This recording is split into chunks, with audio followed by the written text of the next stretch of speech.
twagiye shashiramo ka karimbo numvishe kavuga ngo mame shigo kamwe numvishe wagira ngo nakaba masaje nabonye igegera ziri kukabyina kandi nigegera ngo twagiye shira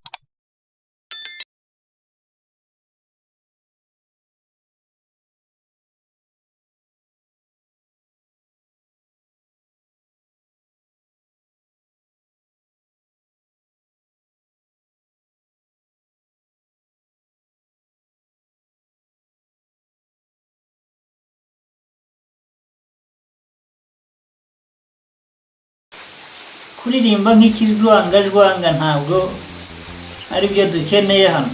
Abo kuririmba barahari. Ujya kuririmba wakabwaho, jya ubanza utekereze. Ujye kuririmbira Rusororo niho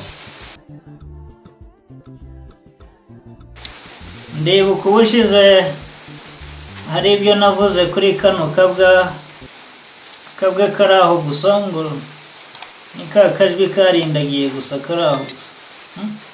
Kabwa wagira ngo gatunzwe no kurya inusu y'amagweja, inusu y'ibimonyo. Ntabwo ndi Imana, ntabwo ndi umuhanuzi.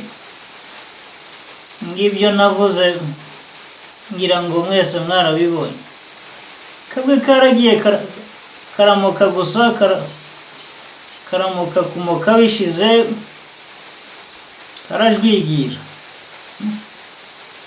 Ibyo kuvuga impano kari gafite, content kakoragaho irashira, iragenda gashaka kuza ngo gashaka kuririmba nk'ikijwangajwanga ntabwo ari byo dukeneye hano.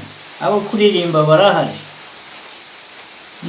Ujya kuririmba wakabwaho, jya ubanza utekereze. Ujye kuririmbira Rusororo niho bakeneye kumva ukuririmba nk'ikintu cyapfuye cyabuze kiri aho gusa. Kantu kaberewe no kuba Kanyonzi Nyabugogo Shorongi nibyo bisa na kusa. Gacucu bigeze kuvuga ngo ntabwo njya nkundana kuvugana n'imbwa cyane, ariko byabaye ngombwa. Ngira ngo mwese murabyibuka kigeze kuvuga ngo ndashaka kuza hano mu Rwanda, kaje guhura nanjye.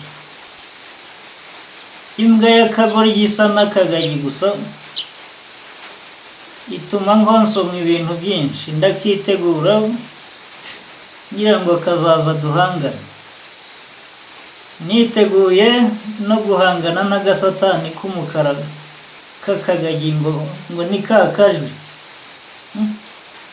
Ubundi bashatse banakwise ka kamonyo kuko niryo ryakubera wakabwaho. Kabwa ndakitegura nzi ngo hazaza ngahe nyina, nkereka ibyo kavuga ngo gaha abantu ba nyina. Niteguye mvuga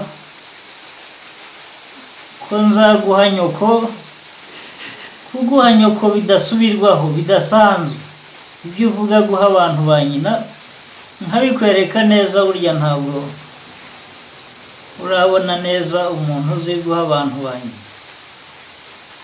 Wakabwawe rero, ngira ngo niba warabuze content ukoramo, uzajye kuririmba ubigendera kure, kuko iyo uririmbye biturya mu matwi bikadusakuriza wagahukawe. Wakabwawe ngo ni n'uwagatanazi gusa.